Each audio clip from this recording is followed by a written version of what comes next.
तुलसी को जल देते समय बोले ये 3 शब्द, गरीबी दूर हो जाएगी। एक बार की बात है, देवी रुक्मणी ने भगवान श्री कृष्ण से तुलसी में जल देने का महत्व पूछ लिया था। तब भगवान श्री कृष्ण ने उन्हें उसका महत्व सुना दिया था। आगे देवी रुक्मणी कहती है, हे प्रभु, आपने तो मुझे तुलसी को जल देने का महत्व तो बता दिया है, किंतु अब मेरे मन में यह जानने की जिज्ञासा हो रही है कि तुलसी को जल कैसे देना चाहिए। तुलसी को जल देने की सर्वोत्तम विधि कौन सी है तथा तुलसी को जल देने का मंत्र कौन सा है? कृपया आप मुझे इन सभी प्रश्नों का उत्तर दें। तब भगवान श्री कृष्ण देवी रुक्मणी से कहते हैं, हे प्रिय, जिस प्रकार से मैंने तुम्हें तुलसी का महत्व बतलाया है, उसी प्रकार से तुलसी को जल देते समय बोले जाने वाले मंत्र का भी बड़ा महत्व है। यह मंत्र केवल 3 शब्दों का है, किंतु इसका प्रभाव बहुत कल्याणकारी है। जो भी मनुष्य नित्य तुलसी को जल देते समय अपने मुख से केवल यह 3 शब्द बोल देता है, तो साक्षात लक्ष्मी उसके घर में प्रवेश करती है। उसकी दरिद्रता समाप्त हो जाती है, उसे धन धान्य की प्राप्ति होती है। वह मंत्र बताने से पूर्व मैं आपको तुलसी के इस मंत्र का महत्व सुनाता हूं। इस महत्व को सुन लेने मात्र से ही मनुष्य के सारे पाप नष्ट हो जाते हैं। उसे 100 वर्षों तक तुलसी को जल देने का पुण्य प्राप्त हो जाता है। इसलिए देवी, आप इस कथा को ध्यान से पूरा जरूर सुने। देवी रुक्मणी कहती है, हे प्रभु, मैं इस कथा को पूरा अवश्य सुनूंगी। आप मुझे तुलसी के मंत्र का महात्म्य सुनाइए। भगवान श्री कृष्ण कहते हैं, हे देवी, दक्षिण में एक अत्यंत शोभायमान नगरी थी। उस नगरी में मनुशर्मा नाम का एक छोटी बुद्धि का ब्राह्मण रहता था। पापियों का तो वह शिरोमणि था। उसका जन्म एक ऐसे ब्राह्मण परिवार में हुआ था जो पाप कर्म करने वाले शास्त्र ज्ञान से शून्य थे। वह जन्म से तो ब्राह्मण था, किंतु कर्म से वह अत्यंत दुराचारी था। वह ना पूजा पाठ करता, ना ध्यान करता, ना जप करता, ना होम करता और ना ही अतिथियों का सत्कार करता था। उसके द्वार पर आए अतिथियों को बिना दान किए ही क्रूरता पूर्वक भगा देता था। स्त्री लंपट होने के कारण वह सदैव ही पराई स्त्रियों में आसक्त रहता था। उसे मदिरापान करने की भी आदत थी। साथ ही वह मांस खाया करता था। वह दिन में खेत में काम करके पत्ते बेचकर जीविका चलाया करता था और रात्रि में वेश्याओं का सेवन करता था। इस प्रकार से उस ब्राह्मण ने अनेक वर्षों तक जीवन व्यतीत किया। फिर एक दिन मनुशर्मा बेचने के लिए, पत्ते इकट्ठा करने के लिए एक ऋषि की वाटिका में घूमने लगा और पत्ते तोड़ने लगा। तभी एक काल रूपधारी काले सर्प ने उस ब्राह्मण को काट लिया और उसी समय पर उसकी मृत्यु हो गई। उसके बाद 2 यम के दूत उसे लेने के लिए उस स्थान पर प्रकट हुए और उसे उठाकर यमलोक ले जाने लगे। मार्ग में वह यमदूतों के सामने बहुत विलाप करने लगा, हे यमदूतों, मुझे कहां ले जा रहे हो? मुझे छोड़ दो, मेरे प्राण बख्श दो। किंतु यमदूत उसे यह कहते हुए ले जाने लगे, अरे दुष्ट ब्राह्मण, तेरे पाप कर्मों के कारण तुझे सांप ने काट लिया है। अब यमराज तुझे अवश्य घोर नरक में डाल देंगे। फिर यम के दूत उस ब्राह्मण को लेकर यमलोक पहुंचते हैं और यमराज के सामने खड़े हो जाते हैं। चित्रगुप्त उस ब्राह्मण का लेखा जोखा निकालते हैं और यमराज से कहते हैं, हे धर्मराज, इस ब्राह्मण ने बचपन से लेकर मृत्यु तक पाप ही पाप किया है। इसने कभी कोई पुण्य का काम नहीं किया है। फिर धर्मराज अपने दूतों से कहते हैं कि हे दूतों, इस घोर पाप करने वाले ब्राह्मण को उठाकर ले जाओ और उसे नरक में डाल दो। फिर यम के दूत उस ब्राह्मण को ले जाते हैं और नरक की भयंकर अग्नि में धकेल देते हैं। अनेक वर्षों तक नरक में सजा भुगतने के बाद उस ब्राह्मण को दूसरे जन्म में एक बैल का शरीर मिलता है। बैल का जन्म पाकर वह बोझ उठाने का काम करने लगा। उसका मालिक उससे दिन रात काम करवाने लगा। फिर जब उस बैल की शक्ति कम हुई तो उसके मालिक ने उसे एक लंगड़े आदमी को बेच दिया। उस लंगड़े आदमी ने उस बैल को खुद का बोझ उठाने के लिए उपयोग किया। वह उसकी पीठ पर बैठकर घुमा करता था। इस प्रकार से उस बैल ने 8 वर्ष तक उस लंगड़े आदमी का बोझ उठाया। फिर एक दिन वह लंगड़ा आदमी उस बैल की पीठ पर बैठकर किसी ऊंचे पर्वत पर जाने लगता है। उस पर्वत पर बहुत देर तक चलने के कारण वह बैल बहुत थक गया। उसकी शक्ति क्षीण हो गई और कुछ समय बाद वह बैल बहुत जोर से मूर्छित होकर जमीन पर गिर पड़ा और अंतिम सांसें लेने लगा। तभी वहां पर खड़े लोगों को उस बैल पर बड़ी दया आ गई और वे उसके मुख में पानी डालने लगे। फिर उन लोगों में एक पुण्यात्मा व्यक्ति था। उसने उस बैल का कल्याण करने के लिए अपना पुण्य उस बैल को दे दिया। उसे देखकर अन्य लोगों ने भी अपना अपना पुण्य याद करके कुछ पुण्य उस बैल को दे दिया ताकि उसे मुक्ति मिल सके। उसी भीड़ में एक वेश्या भी खड़ी थी। सभी लोग अपना पुण्य उस बैल को दे रहे थे। यह देखकर उस वेश्या ने भी अपना पुण्य उस बैल को दे दिया। कुछ देर बाद उस बैल की मृत्यु हो जाती है। फिर उस स्थान पर यमदूत आते हैं और उस बैल के शरीर से उस ब्राह्मण की आत्मा को निकालकर यमलोक ले जाते हैं। यमलोक ले जाने पर उसे यमराज के सामने खड़ा किया जाता है। फिर चित्रगुप्त उसका लेखा जोखा देखते हैं तो वह आश्चर्य में पड़ जाते हैं। उस वेश्या के द्वारा उस बैल को दिया हुआ पुण्य बहुत बड़ा होता है। उस पुण्य के प्रभाव से उसके सभी जन्मों के पाप नष्ट हो जाते हैं। फिर यमराज उस ब्राह्मण के सभी पाप क्षमा करते हैं और कहते हैं, हे ब्राह्मण, उस वेश्या ने तुझे अपना पुण्य देकर तुझ पर बड़ा उपकार किया है। केवल उसी के पुण्य के कारण तुम्हारे सब जन्मों के पाप नष्ट हो गए हैं और यमराज उसे फिर से मनुष्य जन्म प्रदान करते हैं। इस बार वह पृथ्वी पर आकर एक उत्तम ब्राह्मण कुल में जन्म लेता है। उस महापुण्य के प्रभाव से उसे इस नए जन्म में अपने पूर्व जन्म की बातें याद आने लगती है। जब वह ब्राह्मण बड़ा हो जाता है तो उसे याद आता है कि पिछले जन्म में जब वह बैल था तब एक वेश्या ने उसे उसका पुण्य दे दिया था। इसीलिए उसके मन में उस वेश्या के बारे में जानने की इच्छा होती है और उस महापुण्य के बारे में जानने के लिए उस वेश्या का पता लगाकर उसे ढूंढते हुए उसके नगर में चला जाता है। वह वेश्या अब बूढ़ी हो चुकी थी। फिर जब उसे वह वेश्या मिल जाती है तो वह उसके सामने जाकर उसे बार बार प्रणाम करता है और उस वेश्या का धन्यवाद करने लगता है। और वह वेश्या कहने लगती है, हे ब्राह्मण श्रेष्ठ, आप कौन हैं और किस कारणवश आप मुझ वेश्या को धन्यवाद दे रहे हैं? मैंने आपका कौन सा कार्य किया है जो आप मुझे नमस्कार कर रहे हैं? तब वह ब्राह्मण कहता है, हे माता, मैं वही बैल हूं जिसे तुमने अपना पुण्य दे डाला था। अपने पाप कर्मों के कारण मुझे पिछले जन्म में बैल होना पड़ा था। उस पर्वत पर जब मैं मर रहा था तो तुमने मुझे अपना पुण्य दिया था। तुम्हारे पुण्य के प्रभाव से ही आज मुझे फिर से मनुष्य जन्म मिला है।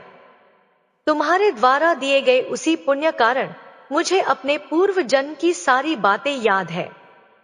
किंतु हे माता, मैं आज यहाँ पर यह जानने के लिए आया हूँ कि तुमने मुझे उस समय पर अपना कौन सा पुण्य दिया था जिस कारण से मेरे सभी जन्मों के पाप नष्ट हो चुके हैं।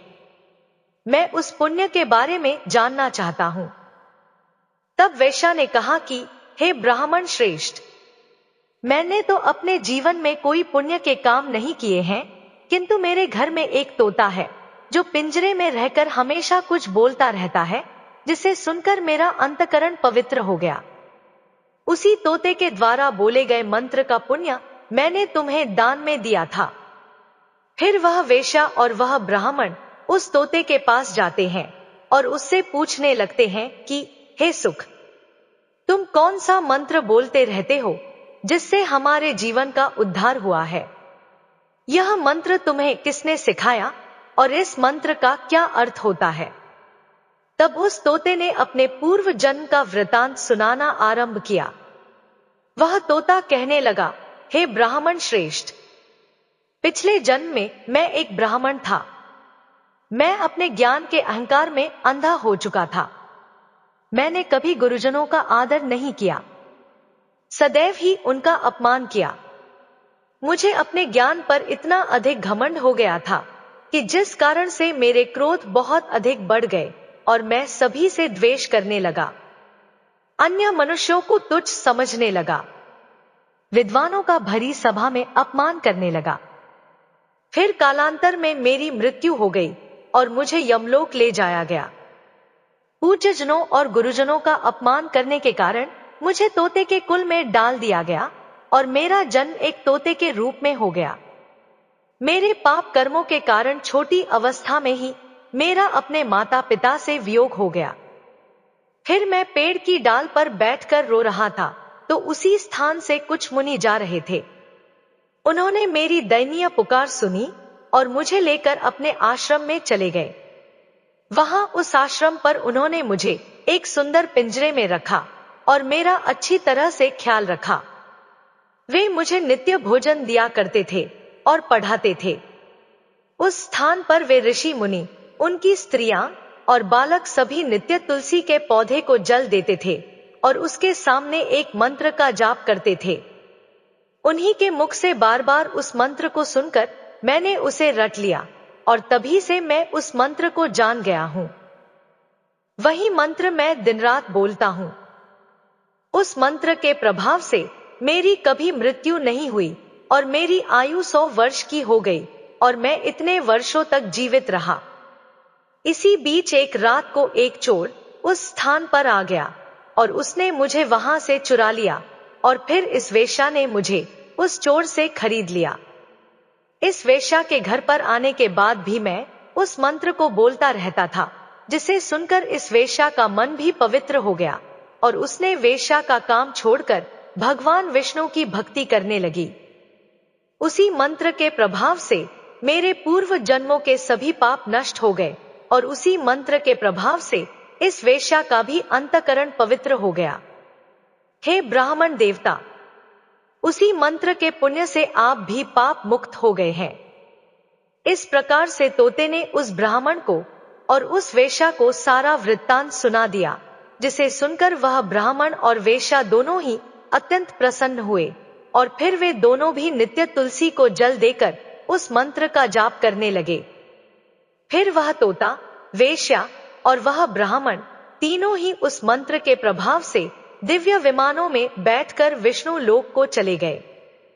भगवान श्री कृष्ण कहते हैं, हे देवी रुक्मणी, देखा आपने, केवल तुलसी के इस मंत्र के प्रभाव से उस तोते के, उस वेश्या के और उस ब्राह्मण के सभी पाप नष्ट हो गए हैं। इसीलिए प्रत्येक मनुष्य को रोज तुलसी को जल देते समय इस एक मंत्र का उच्चारण अवश्य करना चाहिए। हे देवी, वह मंत्र इस प्रकार है, इसे तुम ध्यान से सुनो। ओम वृंदावने स्वाहा। भगवान श्री कृष्ण कहते हैं कि जो भी स्त्री नित्य तुलसी के समक्ष इस मंत्र का उच्चारण करेगी वह सौभाग्यशाली बनेगी। जो भी पुरुष तुलसी के सामने इस मंत्र का उच्चारण करेगा उसे अक्षय धन की प्राप्ति होगी। जिस घर के सामने नित्य तुलसी की पूजा की जाएगी उस घर में साक्षात लक्ष्मी का वास होगा। तुलसी का यह मंत्र राज कल्पत्रु है। यह समस्त फलों को प्रदान करने वाला है। अतः जो भी तुलसी के सामने इस मंत्र का उच्चारण करेगा उसे संपूर्ण सिद्धियां प्राप्त होगी। स्त्रियों को सदैव ही स्नान करके अपने बाल बांधकर मांग में सिंदूर भरकर नित्य तुलसी को जल देना चाहिए और इस मंत्र का उच्चारण करना चाहिए। रोज तुलसी के पौधे की परिक्रमा करनी चाहिए, इससे सभी दोष नष्ट हो जाते हैं। नित्य शाम के समय तुलसी के पास दीपक जलाना चाहिए और तुलसी के पास बैठकर भगवान विष्णु की आराधना करनी चाहिए। तुलसी के पास दीपक जलाने से मनुष्य को धन धान्य की प्राप्ति होती है। हजारों अमृत के घड़ों से नहलाने पर भी भगवान श्री हरि को उतनी तृप्ति नहीं होती जितनी वे मनुष्यों के द्वारा तुलसी का एक पत्ता चढ़ाने से प्राप्त करते हैं।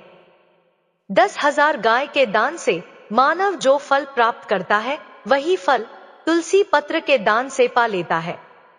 जो मृत्यु के समय अपने मुख में तुलसी पत्र का जल पा जाता है, वह संपूर्ण पापों से मुक्त होकर भगवान श्री हरि के धाम जाता है। भगवान श्री कृष्ण कहते हैं, पूर्णिमा, अमावस्या, द्वादशी और सूर्य संक्रांति के दिन मध्याह्न काल रात्रि और अशौच के समय तेल लगाकर बिना स्नान किए अथवा बिना हाथ पैर धोए रात्रि के वस्त्र पहनकर तुलसी के पत्र तोड़ता है, वह महापापी होता है। श्राद्ध, व्रत, दान, प्रतिष्ठा तथा देव पूजा के लिए तोड़े हुए तुलसी पत्र वासी होने पर भी 3 रात्रि तक पवित्र ही रहते हैं। तुलसी का एक एक पत्ता ना तोड़कर पत्तियों के साथ अग्रभाग को तोड़ना चाहिए। तुलसी की मंजरी सब फूलों से बढ़कर मानी जाती है। मंजरी तोड़ते समय उसमें पत्तियों का रहना भी आवश्यक माना गया है। पूज्य भाव से पौधे को हिलाए बिना तुलसी के अग्रभाग को तोड़ना चाहिए। इससे पूजा का फल लाख गुना बढ़ जाता है। तुलसी के पत्तों को कभी नाखून से नहीं तोड़ना चाहिए, इससे पाप लगता है। रात्रि में तुलसी के पौधे को स्पर्श ना करें अथवा उसके पत्ते ना तोड़े, ऐसा करना अशुभ माना गया है। रात्रि में तुलसी का पौधा निद्रा अवस्था में होता है, ऐसे में पत्ते तोड़ने पर पाप ही लगता है। गुरुवार के दिन तुलसी के पौधे में थोड़ा सा कच्चा दूध अर्पित करें। दूध चढ़ाते समय ओम नमो भगवते वासुदेवाय नमः इस मंत्र का जाप अवश्य करना चाहिए।